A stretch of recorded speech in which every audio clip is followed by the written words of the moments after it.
Breathing in, I know I am breathing in. Breathing out, I know I am breathing out. In, out.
Breathing in, my breath grows deep. Breathing out, my breath goes slowly. Deep, slow.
Breathing in, I'm aware of my body.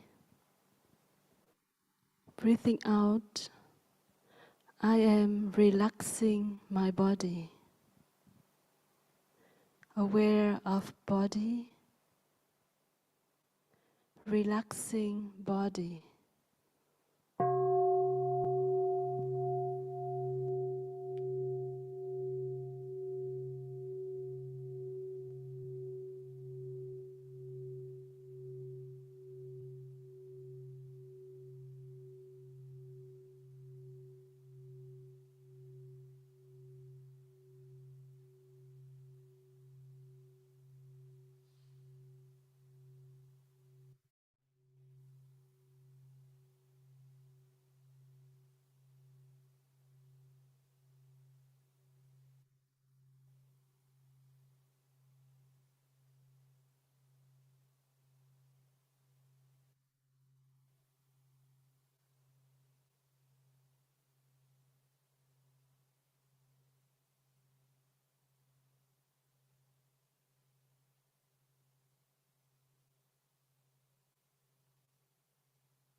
Breathing in, I calm my body.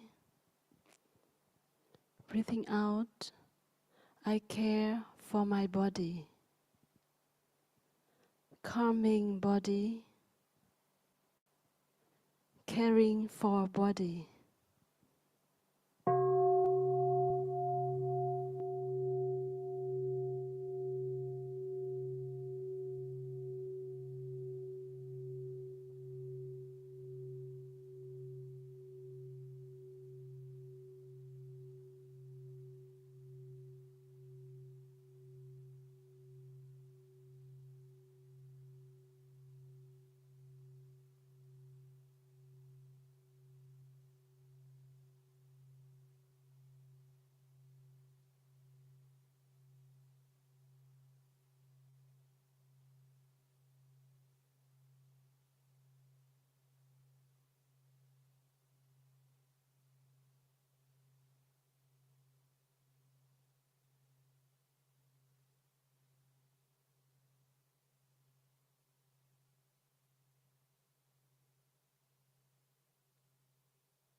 Breathing in, I dwell in the present moment. Breathing out, I enjoy the present moment. Being present, enjoying.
Most respected and beloved Thai, dear sisters, dear everyone who's joining us this morning. We are in the new hamlet, in the loving kindness adornment temple, the full moon Dharma hall, and today is the 9th of January in the year 2022. Let us enjoy being together. We already calmed our body and our mind with the guided meditation, and now we just enjoy being together for 3 sounds of the bell.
So, dear friends, today we have what is called an à la carte Dharma Talk.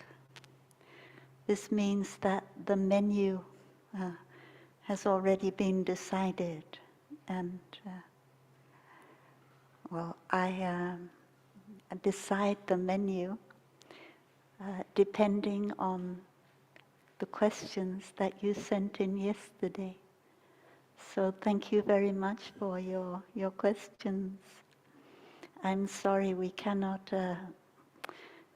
produce an exact dish that everybody would like. We have to choose what dishes we can offer today. So I hope that everybody can taste a little bit of the Dharma. So maybe usually when we have a la carte Dharma talk, everyone is present in the hall, but of course that is not, the causes and conditions now are not sufficient for that. Still, we are all present, we are all with each other, and normally the microphone would be passed around and you could ask your question. But yesterday you asked your question by email. And as you asked your question, we would only have 5 questions. We would write them on the board. So maybe now I should write something on the board.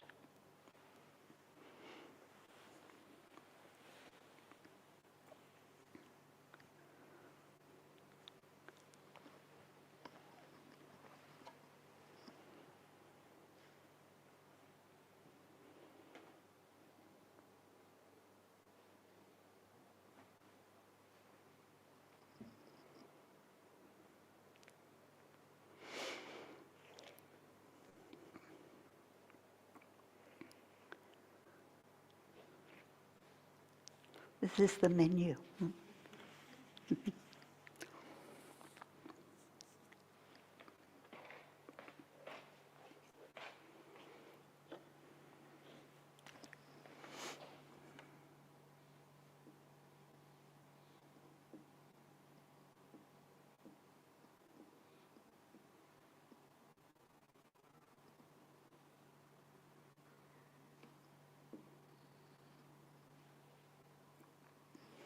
This is the appetizer, aperitif.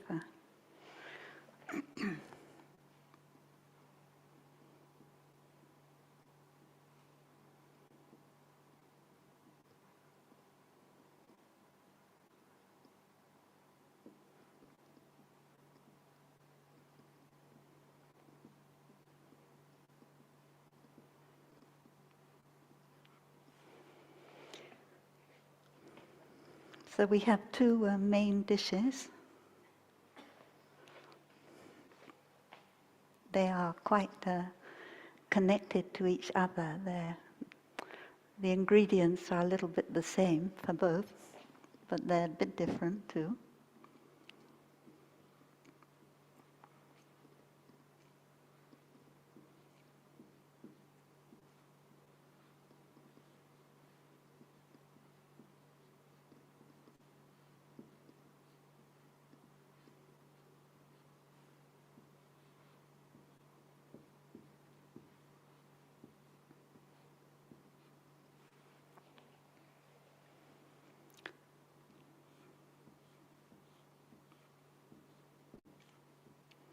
So second, the main dish, no separate self and interbeing.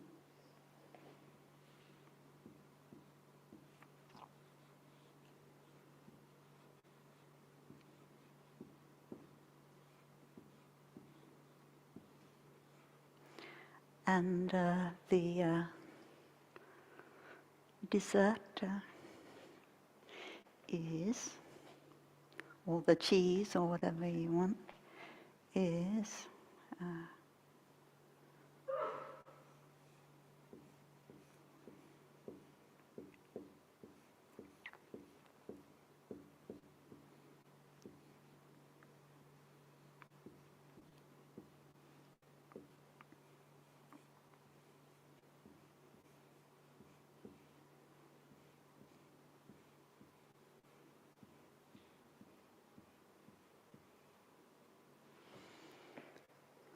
so these are the four, that's all we have on our menu, I'm afraid. And now I will put here the kind of the questions that these dishes respond to, the needs of the guests, of the khách. Tức là the what do you call them? The customers. The customers. Enjoyment. So this is questions about self-discipline.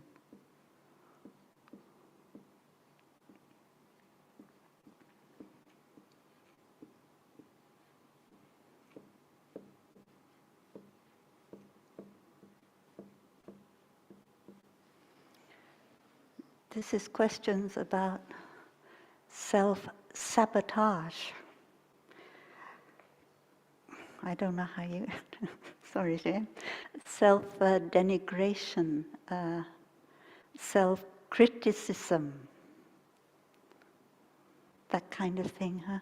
Self-judgment.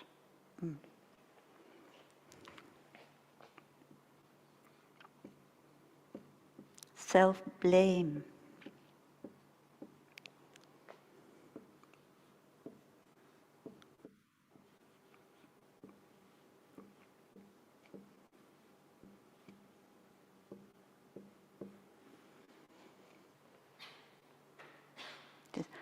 I have no trust in myself. I have no confidence in myself. So everything I do, I make the conditions worse for myself.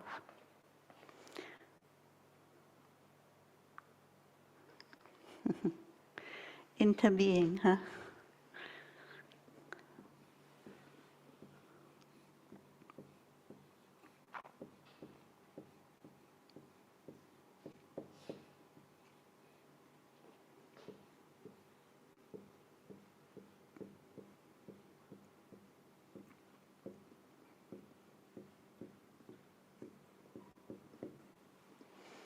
I have difficulties with my partner.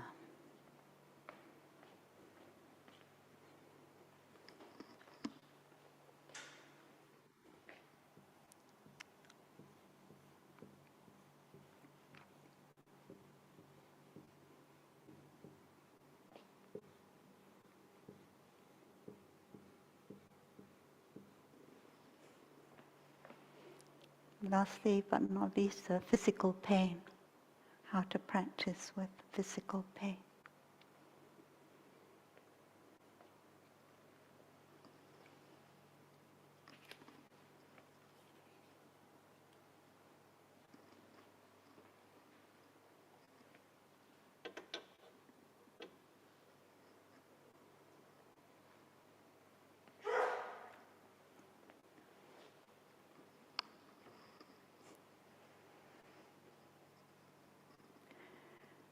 So the question is, how can I discipline myself to do the practice every day? How can I make myself do sitting meditation, walking meditation every day? Well, of course, we want to practice at every moment of the day, not just half an hour sitting or an hour walking, but whenever we sit, we want it to be sitting meditation, and whenever we walk, we want it to be walking meditation. But we may want that we have special times when we know that we're going to sit and do nothing but sitting for 45 minutes, or we're just going to walk and do nothing but walking for 45 minutes. But those special times inter-are with the rest of the day, how we sit and how we walk the rest of the day. And if you think, oh no, now I have to do 45 minutes sitting, I don't look forward to it, but I'm going to do it. I'm going to make myself do it because I know that it'll be good for me and that I will become enlightened if I do it long enough. Or, oh, now I have to do walking meditation. It's on my schedule, but I don't really enjoy it. But I better do it because Thai said that we have to do it, and I want to do it for Thai.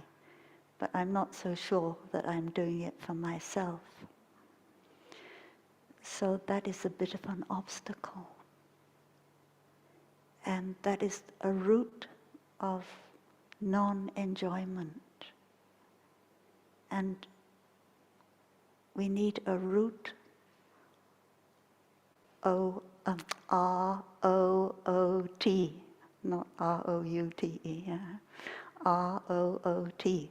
We need a root of enjoyment.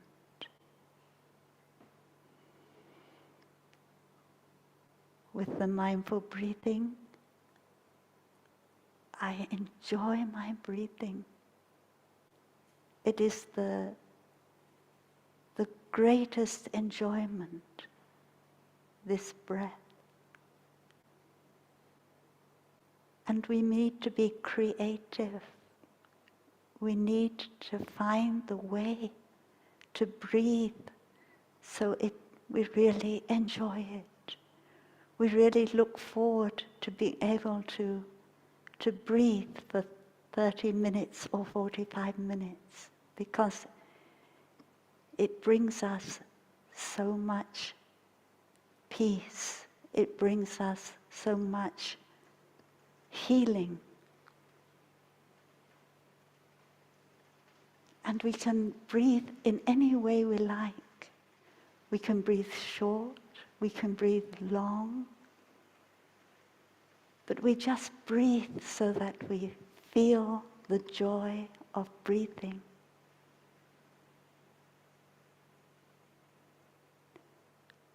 And in Christianity they talk about the breath of God.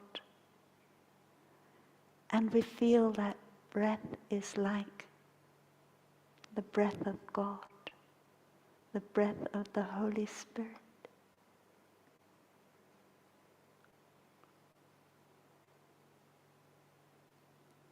So we need creativity. We need to find our way to breathe. And all of us can breathe. We've been breathing for a long time. Our mother was breathing for us at one time, but then we breathe for ourselves.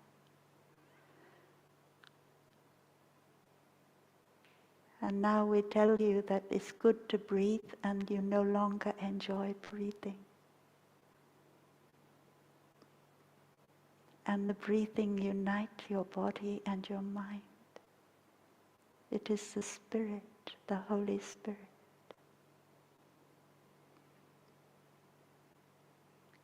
And we want to enjoy our walking. Why not just practice walking in your own room? Maybe a very small room. But it's enough for you to enjoy every step.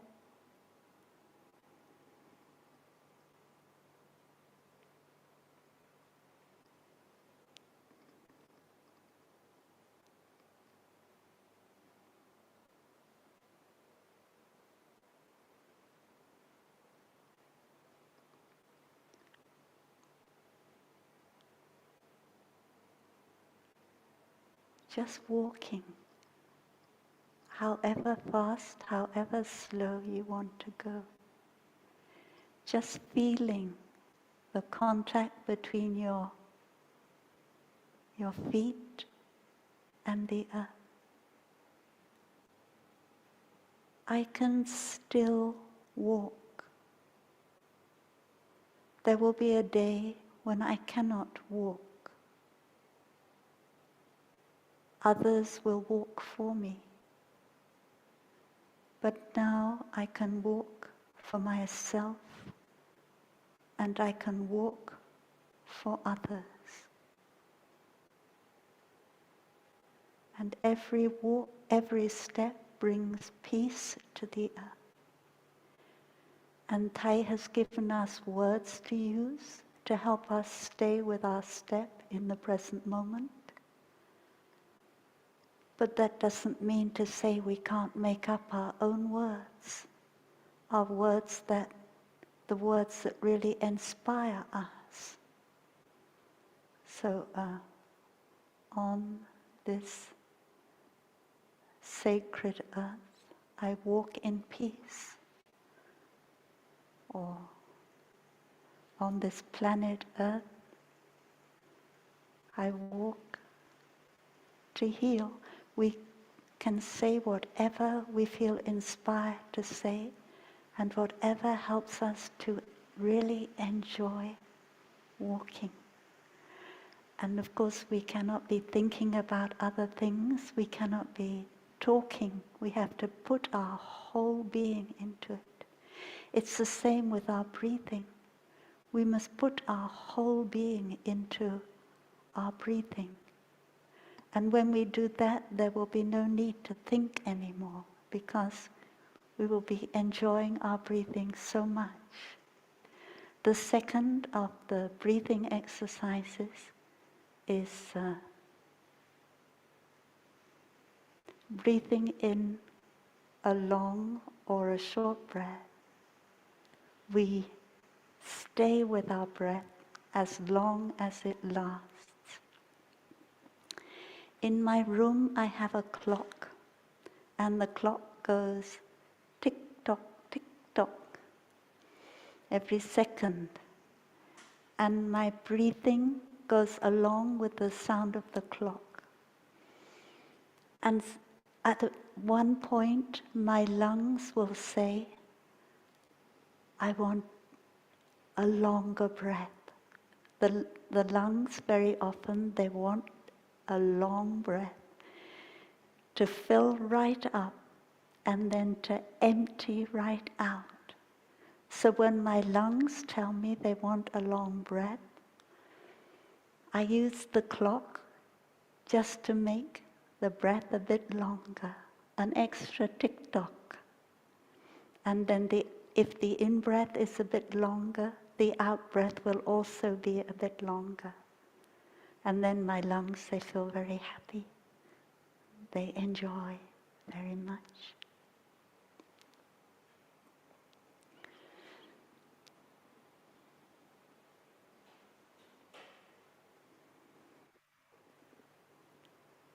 And how helpful it is to be able to smile. This morning in the guided meditation, I don't think we use the word smile in the guided meditation before the talk.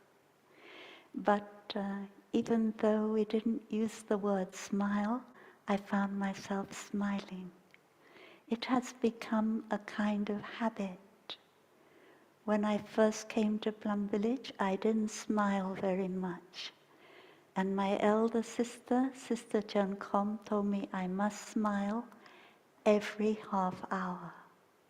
So then it started to become more of a habit, which is a good habit. There are good habits and there are bad habits. And now whenever my lungs feel happy, I smile. And the smile makes me feel, the whole of me feel happy, not just my lungs feel happy. Actually, neurologists tell us that the smile sends a message to our brain. And that message is something rather like, everything's okay, no need to worry. And we need that message from our smile. So that helps make the practice more enjoyable.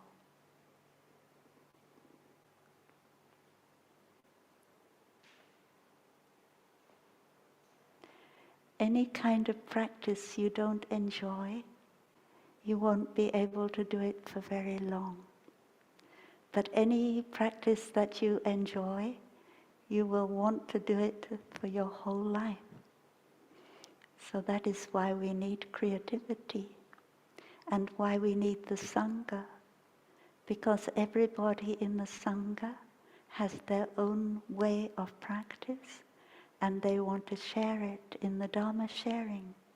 So you can learn from each other in the Sangha, whether the Sangha is online or you meet in person.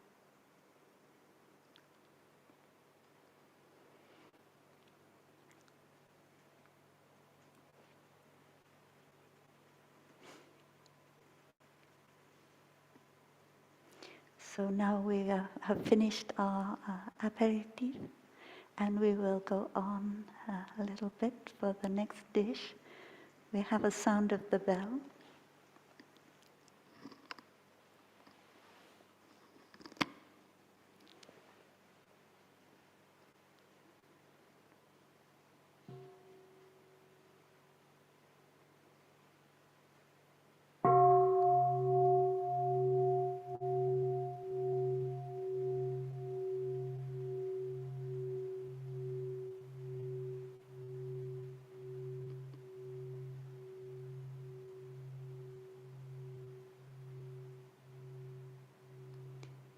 So maybe when we were children, we had parents who had great expectations of us. One person told me that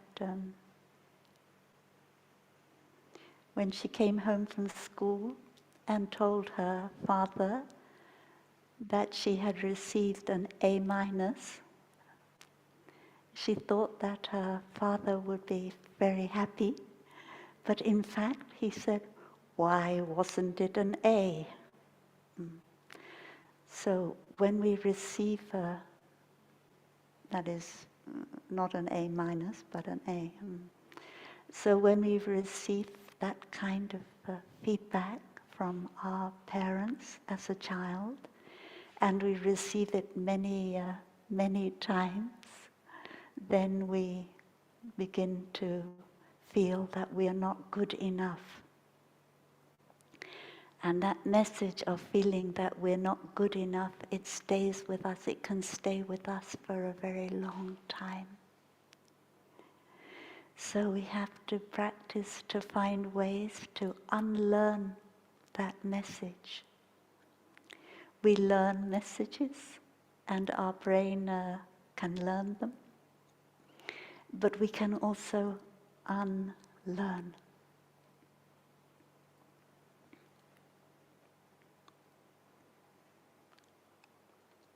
So it is just a little bit of hard work, or I don't know, hard work, but we need diligence to unlearn a message that we tell ourselves.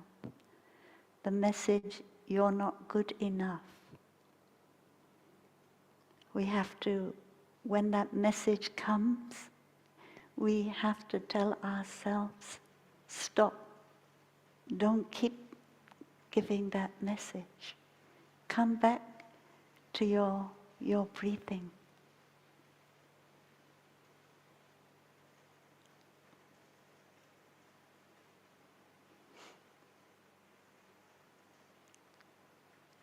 One time, I was angry,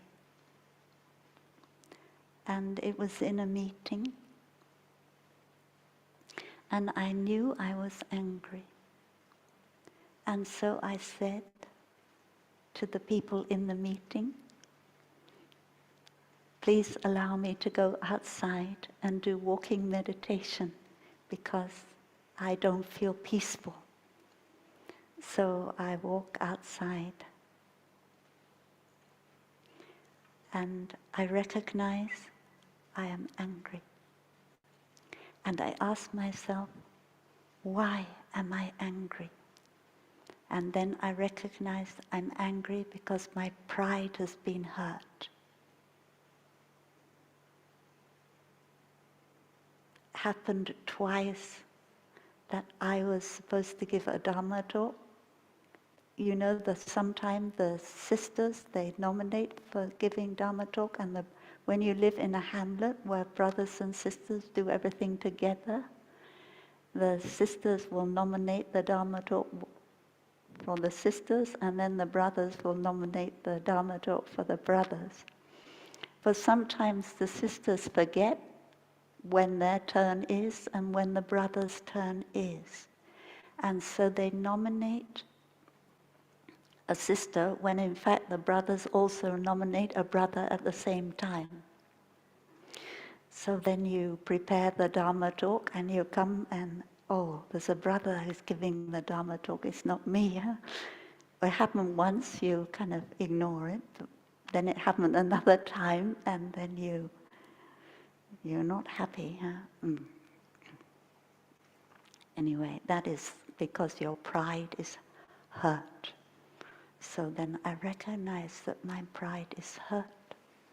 And then I'm doing a walking meditation, recognizing I'm angry, my pride is hurt. I'm angry with my brothers.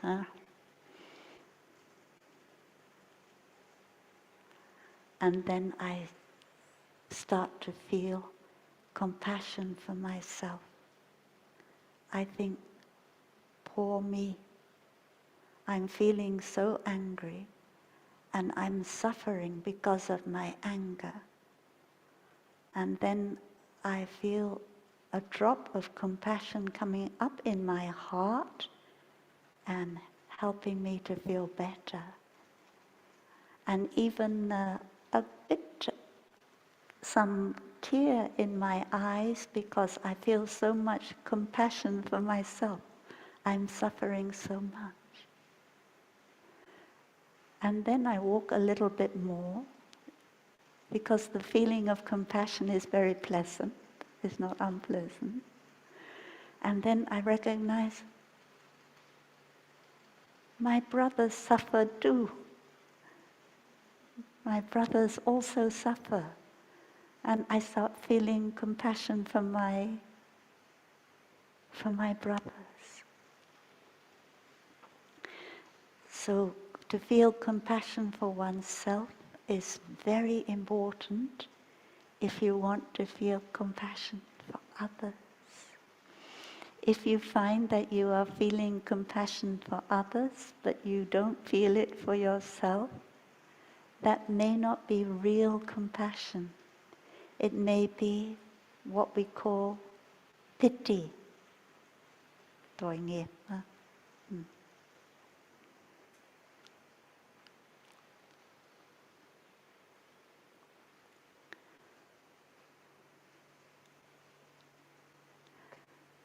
So self, we keep the word self, we haven't got to know separate self yet. And instead of self-sabotage, we have self-compassion. That is the first step.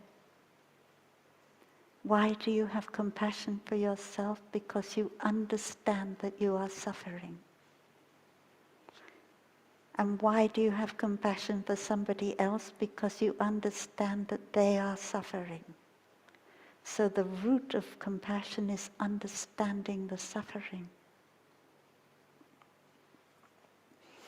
We understand our own suffering and we have compassion for ourselves. That is an important step.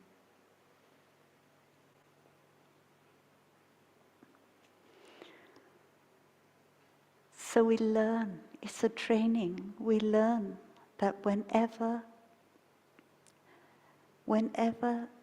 suffering arises, we respond to it with compassion. Whenever suffering arises in ourselves, we respond to it with compassion. We don't run away from it. We don't say, oh, you shouldn't be suffering. You're a good practitioner. You shouldn't suffer. You have to be very transparent, very honest with yourself. I'm really suffering, and I understand how painful it is, and I feel compassion for myself. And that is a way of responding to suffering. And the one who responds to suffering is Avalokiteshvara, the Bodhisattva of great compassion. And you are Avalokiteshvara.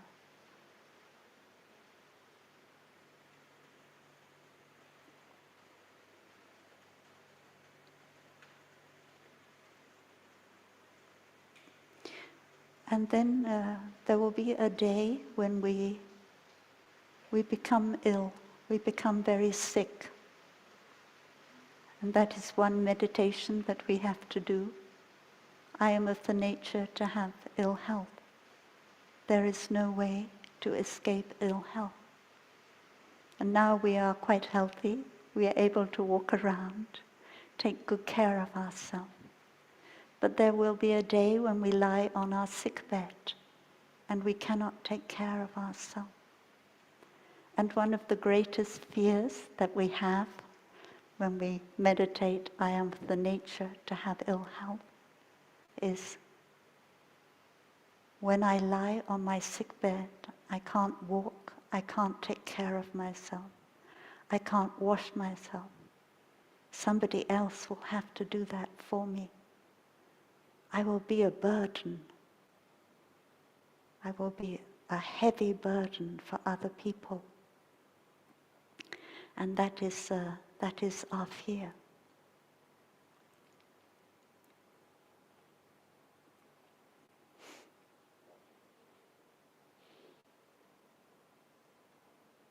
Last Sunday, we were learning about no separate self. And we learned that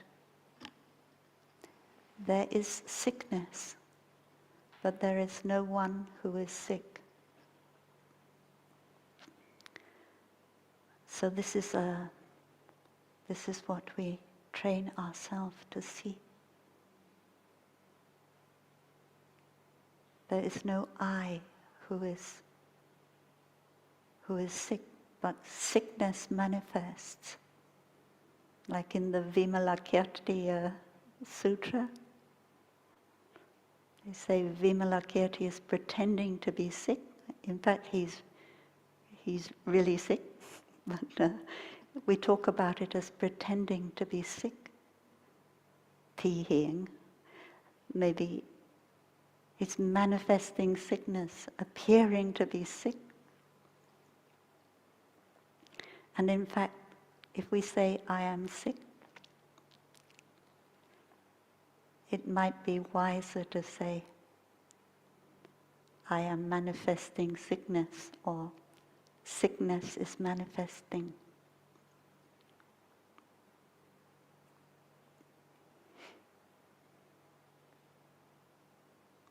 And I care very much about my loved ones. I don't want to be a burden and make their life difficult. In the rule of Benedict, for the for the Benedictine monks and nuns, Benedict instructs his disciples that they should take good care of their brothers who fall sick. And then he instructs the brothers who fall sick not to be demanding, not to demand more than the person can give.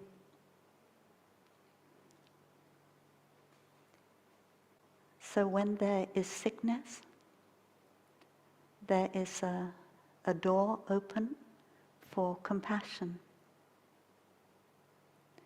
Taking care of a sick person is an opportunity for us to manifest compassion. Sickness manifests, and as a response to that, compassion manifests. So in fact, if you fall sick, then you are giving an opportunity to your loved ones to practice compassion. And at this point it's very important to understand that the one who cares and the one who is cared for are not two separate entities. And while you are being cared for, you have to look at the person who is caring for you as yourself. Just as your right hand, if your left hand gets hurt, your right hand will take care of it. And when you look at that other person as yourself, it will mean that you do not demand too much. Because when we are sick and we are in pain and we have a lot of mental disturbance, then we can become very demanding and make the person who cares for us suffer. But if we are able to take care of our own emotions and we are able to practice our insight of interbeing, then it will be an opportunity for the person who takes care of us to practice compassion, an opportunity for both of us. So now we have good health, and we can take care of ourselves. It's very important that we learn to take care of our emotions, because when we have ill health, we will have a lot of unpleasant emotions. And if we haven't learnt how to take care of them, then we will be maybe be a burden to people. But our weak body will not be such a burden as our unwholesome mental formations.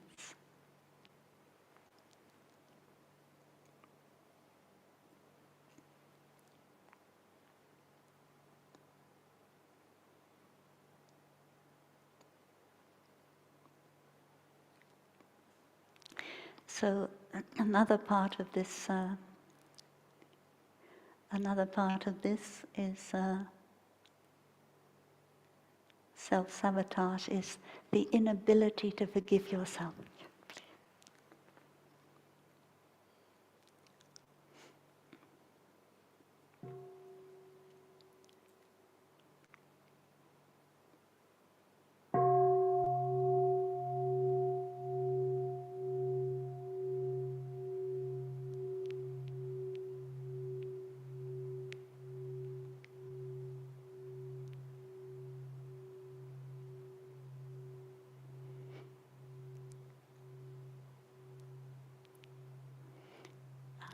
I understand that feeling.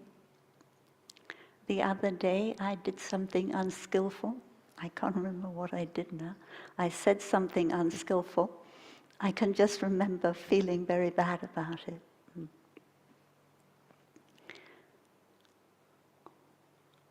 And it was lunchtime. We were about to have lunch. And then we have the five contemplations. And the second contemplation is, may I eat with mindfulness and gratitude to be worthy to receive it, the meal that is before me. And at that time I thought, oh, I don't know. Do I really deserve to eat this meal? I feel very bad about myself. And then I remember one time Thai said, all you have to do is to be mindful and grateful when you eat, and then you are worthy to receive the food. So I reminded myself of that, and I told myself, okay, I am worthy because I'm eating gratefully, I'm eating mindfully, so I'm worthy. And that gave me a lot of relief. So those of you who want to change the second contemplation and because you don't like the word worthy to receive it, please be aware that all you have to do to be worthy is to feel mindful and grateful. And not the whole meal even. Even if you have one moment of gratitude while you're eating, and a deep gratitude, it is enough. And that is very helpful when you don't feel worthy, to help you to feel worthy. So please keep that contemplation, because it helped me a lot when I was not feeling worthy. Yeah, so sometimes we feel bad when we've done something. So that's good in a way, because we will be more careful in future not to say the same thing, not to do the same thing. And so that is the good side, and that is why shame, that is why feeling regret is in the mental formations. It's neither good nor bad. It can be good and it can be bad. And so the good thing is that we say, yes, I make that mistake and I don't want to do it again. That's very good. And the bad thing is that when we chew it over and over, we keep telling ourselves how terrible it was, how bad we were. we can't sleep because we feel we were so bad. So that is a very bad side of it. And we need to practice in order not to hold on to that feeling that we've hurt someone else. We really have hurt them. So the first step is the breathing in. I am aware of what I said and what I did. And breathing out, I know I hurt myself and hurt the other. Because when we hurt someone else, it's like we throw a ball against a wall, and the hurt, it comes back to us. So sometimes we hurt more than the person we hurt. But anyway, we hurt. So breathing out, I recognize the hurt. Breathing in, I recognize I was not mindful, and I was suffering when I said that. So it's very important to recognize that our state of mind when we said that, our lack of mindfulness, our lack of awareness, and that will help us in the future to be more mindful, to be more aware. So breathing in, I am aware of my lack of mindfulness when I said that. Breathing out, I am aware of my lack of awareness when I said that, my ignorance when I said that. And the next step is, breathing in, I say, I am sorry. And breathing out, I promise I will not do that again. So this is the point where we say, I'm sorry to myself and I'm sorry to the other person. So when we do that meditation, after we've said we're sorry to ourselves and we've said we're sorry to the other person, it is really necessary to drop it. Otherwise it is harmful for us. It won't help anyone. And so if after that the feeling still comes up, how bad you are, then you should practice to breathe and let it go.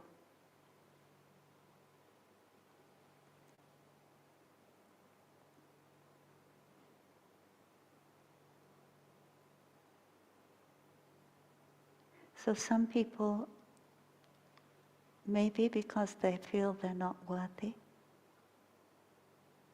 they do not allow themselves to eat. And then they go to the other extreme and they eat too much.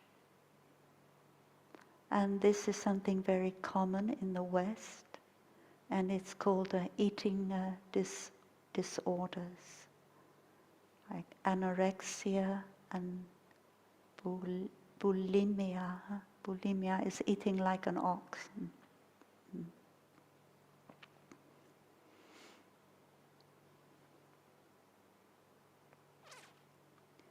So the practice is that we try and find the root of why we don't allow ourselves to eat when we need to eat. Meditation masters say, when hungry, eat, when thirsty, drink, when sleepy, sleep. But that is the natural way. But there are people who cannot do that. And if it carries on for a long time, it becomes a habit, which we have to practice to unlearn.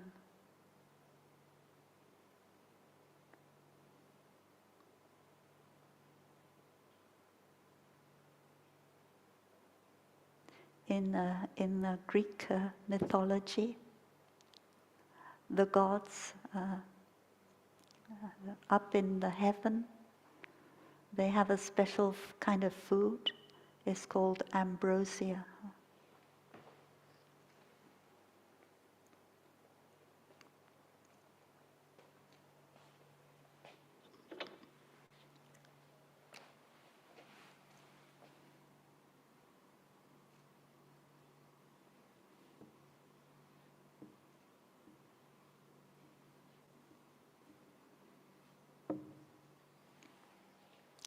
This word is the same as the Greek word amrita.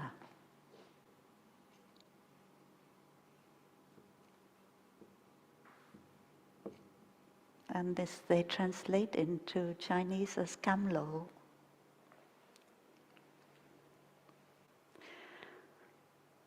And it means the nectar of immortality. So that kind of food that the gods eat is very delicious. In Buddhism, we have a pure land. It's called the Hương Tích. It's called the land of great fragrance. And up there, the bodhisattvas eat a special kind of food, and it's made out of the smell of food, the fragrance of the food. They just enjoy the fragrance, and they already feel full, and they have plenty of energy. So in this Saha world, that is the world in which we are living, the food is a little bit more less ethereal. Yeah, it's a little bit more gross. But it also depends on the way we eat it, whether it can be nectar, ambrosia. And that is why we have the 5 contemplations. And the last of the 5 contemplations is we accept this food so that we may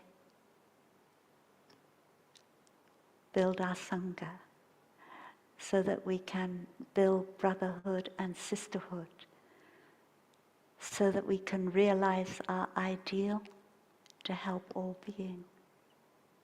Because this body is an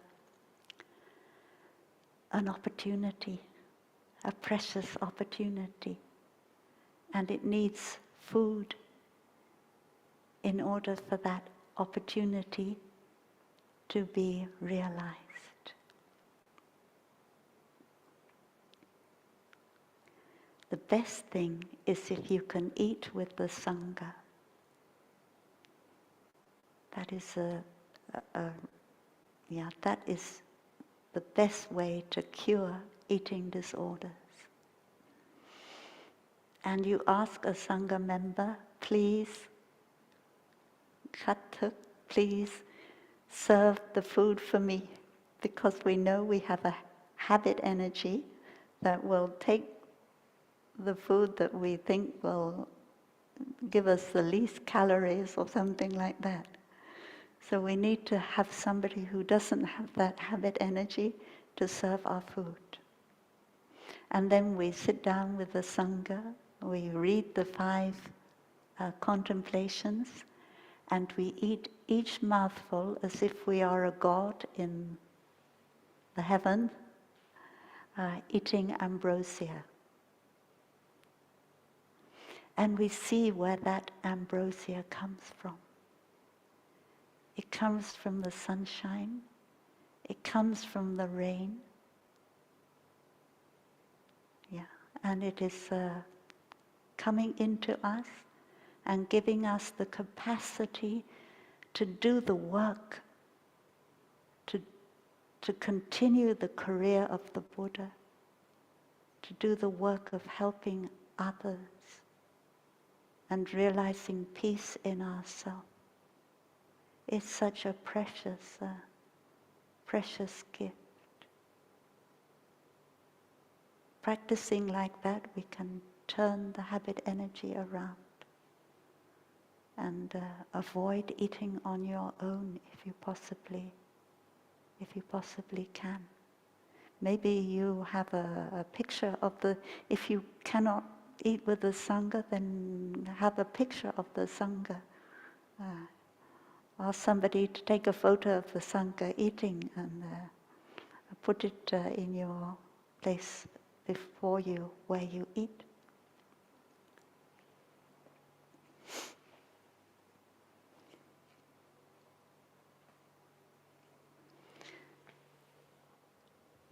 haven't really given you the dish I promised. I'm sorry. But maybe when we come to the next dish, we will see this dish a little bit more clearly.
This is ambrosia, come from the heavens, from the cloud.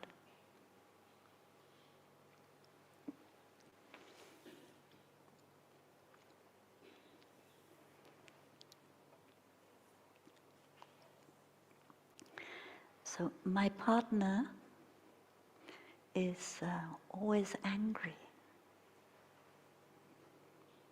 always saying unkind things. Should I go and find another partner who will probably be much sweeter than this one? And I ask myself, do I really love my partner? When we first met, we thought we really loved each other, but now I really doubt that I love my partner. Should I go and look for another partner? These are questions.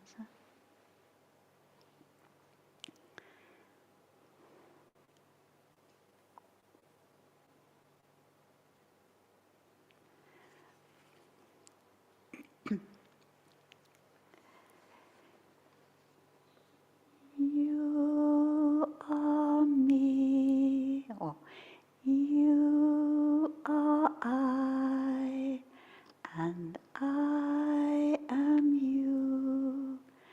Haven't you seen that we enter are? You can nourish the flower in your heart, so I can be more beautiful. I can transform the compost in myself, so you don't have to suffer.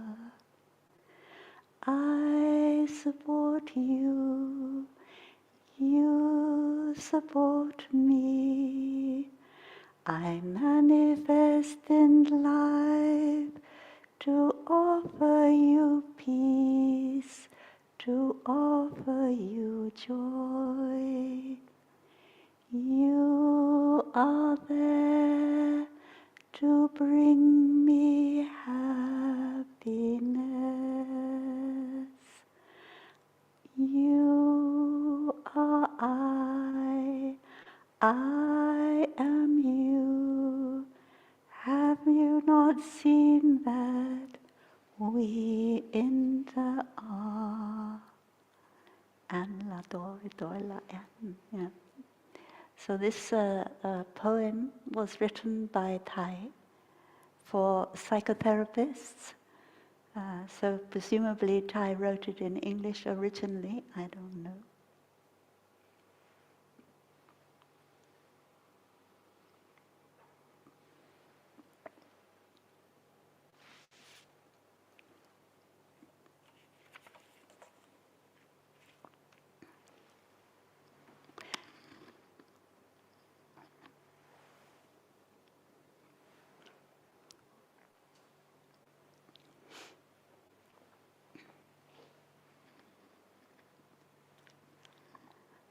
So one practice that I suggested for partners is that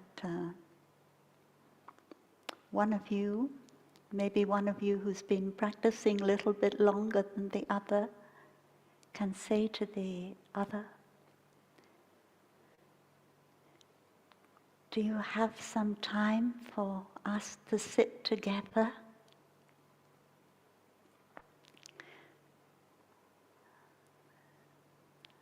And just turn off the television, turn off the computer, and sit together. And the other one, if they are kind enough, they will say, yes, I have time. And then when you sat together, you you follow your breathing. You look with compassion at the other person and you ask, are we a happy couple? And if not, why not? But maybe before you sit down together, you have asked yourself that question. Why is my partner always angry? Why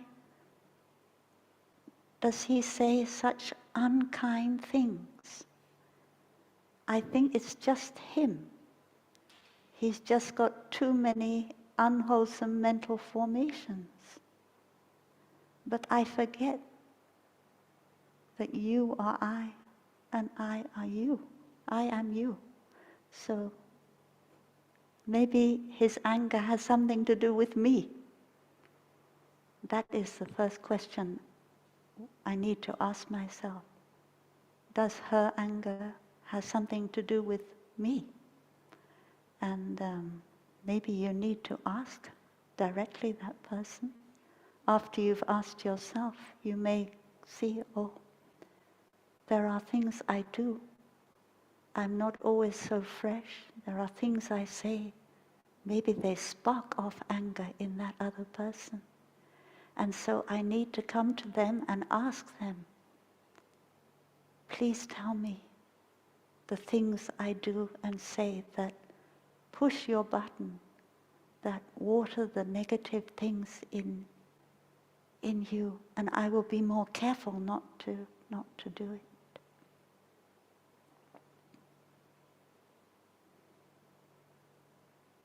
And then I doubt that I love. I doubt my love. You may think that in the first place I really had love, but maybe that love wasn't very deep. That love was based on, maybe that person looked like your mother or your father, or said something that reminded you of somebody you fell in love with a long time ago. And then you fell in love with them because of that. So, and then after you fell in love with like that, everything they said, everything they did was beautiful. And when I fell in love with you, this is a poem, when I fell in love with you, how well did I behave? It means that when you fall in love with somebody, you're on your best behavior with that person. But then when you live with them for a little bit, you're not on your best behavior anymore. And you start to see them not on their best behavior anymore. So that can be an opportunity. It can be an opportunity for you to understand them more deeply, to truly love them. Because to truly love is not just to love the well-behaved person. To truly love is to understand and to have equanimity, which means inclusiveness, and the ability to embrace the difficulties and the suffering of the other person. And maybe you will need a little bit of time to be able to do that. You won't be, and you may need to say to your loved one, I need a retreat. I need time to look deeply into what has made our relationship not a happy relationship. And when I've looked deeply into my side, I would like to share it to you and ask you to share your side, what you see. And we can save our relationship. We can't just love what is lovable. We have to love the unlovable as well.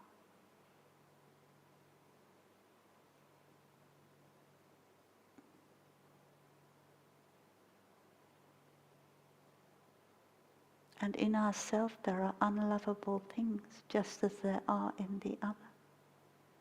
So we should not expect the other to be perfect when we are not perfect.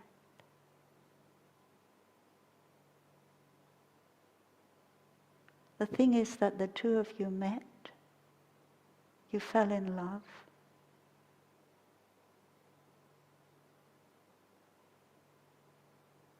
and love, falling in love like that is blind.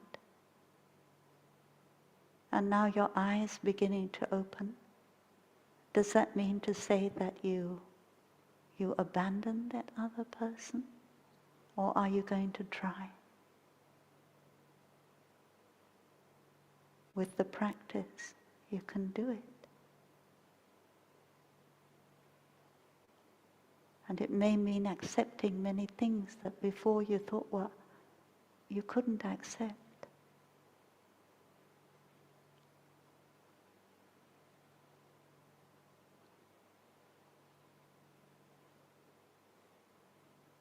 And maybe the way you live will be completely different afterwards from what it was like before.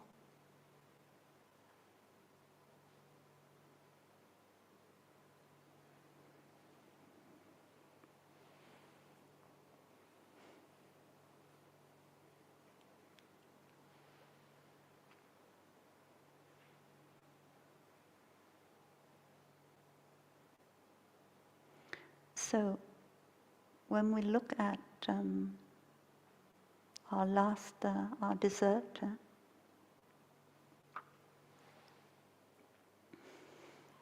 physical pain. I don't know if it's so tasty. We better have a sound of the bell.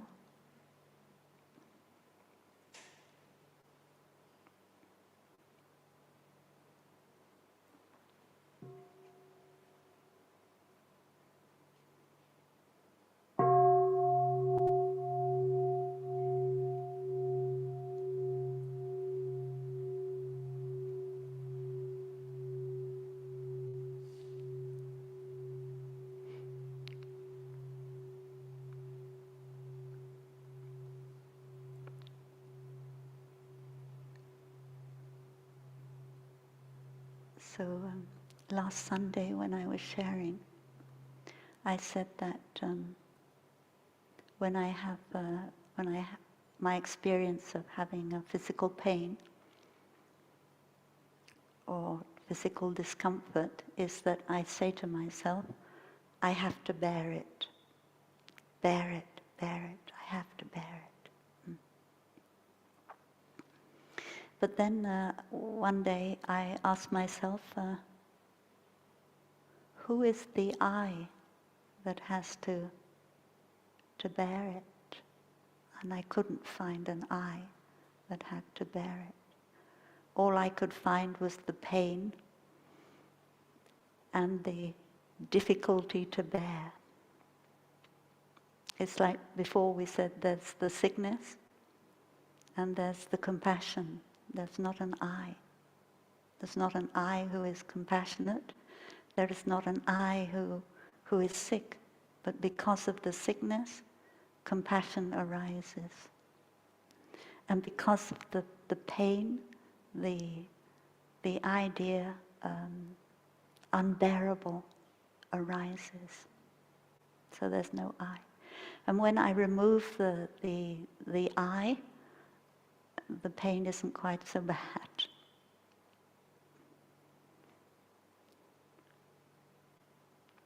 In neurology, they discover that physical pain has a lot of emotion in it. That when we're in physical pain, it sparks off very strong emotion in us. And that is why sometimes, I don't know if it still happens, but it's happened in the past, is neurologists will suggest to their patient that if the pain is too great and it's chronic, it goes on day after day, that they have an operation to remove some nucleus or nuclei in the brain, which is responsible for the emotion that goes along with the pain. And after they have the operation, the neurologist asks her, do you still feel pain?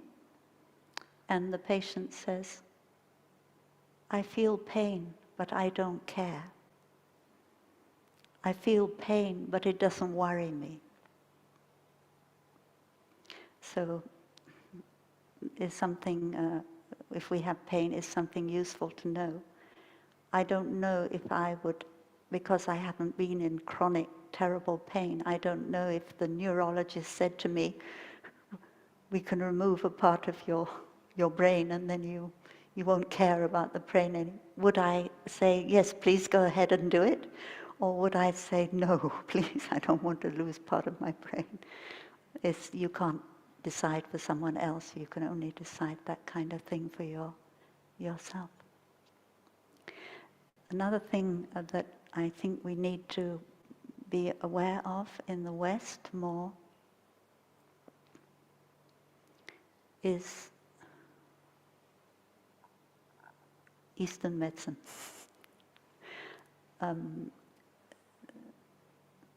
Pain is part of our nervous system, part of the nerves.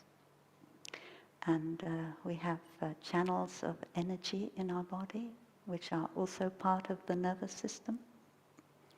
And we can learn about our body from the Eastern medicine point of view. And we can learn, I found with pain there are certain acupoints that I can massage, and it alleviates the pain a great deal. And this is something that you can do for yourself. You don't have to go and ask the doctor to do it for you. The doctor can, or you can ask a friend to massage certain parts of your body. So I think it's necessary in situation we have a lot of pain, is to look a little bit into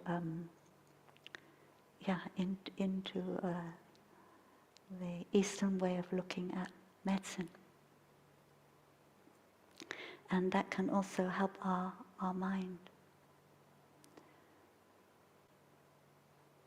So when we have pain, if there is no fear, if there is no anger, we immediately feel the pain getting less. But as soon as the fear comes up, or the anger with the pain comes up, the pain gets much worse. So we need to learn to take care of those emotions that go with the pain.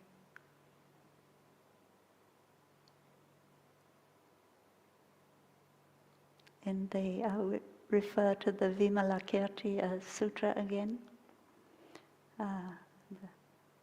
Manjushri or someone in that sutra, he asks the Vimalakirti, why are you sick? And Vimalakirti answers, I am sick because living beings are sick. And I am not sick, then if living beings are not sick, then I am not sick.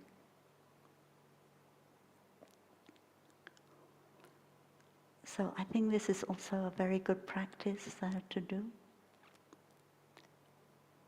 to see that that we are not a separate self, and the way the human race has developed and has interacted with nature is causes sickness.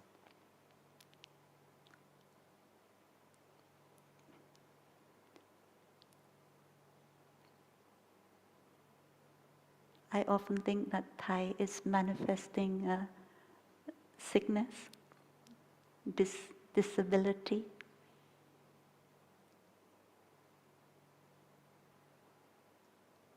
Is to help us, so that we can also learn how to manifest sickness and disability, and not to have the strange idea that if we're really a good practitioner, we will be healthy the whole time.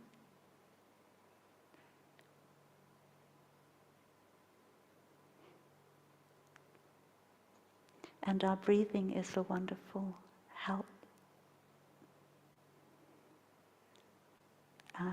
When we have pain, if we can breathe mindfully and send our love to the part of our body that is in pain.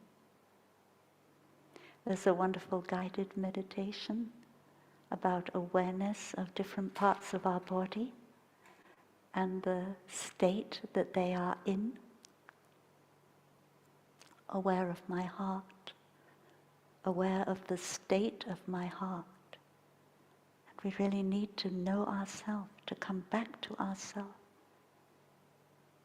and breathe and concentrate in order to be able to feel how is my heart doing. And then after that, caring for my heart, I breathe in. Smiling to my heart, I breathe out. Before I was saying that in Eastern medicine there are certain acupoints that you can use to alleviate pain or to help free more energy. And we can learn these things. And sometimes lying in bed, you are too weak to use your hands to do that. But you can do it with your mind. You can visualize that acupoint, and you can send your energy to that acupoint. 1 time, 2 times, 3 times, up to 30 times. And even though you don't use your hands, it brings about the same result. So this is the wonder of the oneness of the body and the mind. And in the guided meditation that you practiced at the beginning of this talk, this was principally bringing our body and our mind back together. And our body is always there for our mind to come back to. And when we say being an island unto myself, as a refuge unto myself, then we are coming back, bringing our mind back inside our body. We don't need to go anywhere outside of ourselves. We just stay in our body and stay in our breathing. And our breathing helps us to stay in our body. And then after we have come back to our body, aware of my body, relaxing my body, the next thing is experiencing joy. I breathe in. Experiencing joy. I breathe out. With a relaxed body, how can we not experience joy? And we've all experienced joy. That seed of joy is there in all of us. And it needs to be evoked. It needs to be trained and practiced. Every day you need the time to experience joy. And if you cannot bring that seed up in yourself, you have to remind yourself of what you have to feel joy about. All the causes and conditions you have for your joy and your happiness. And really experience that feeling of joy. It will nourish you. And it will make it possible for you to take better care of the feelings that are not joyful. Because if we don't have that balance between joy and non-joy, we will not be able to enjoy life at all.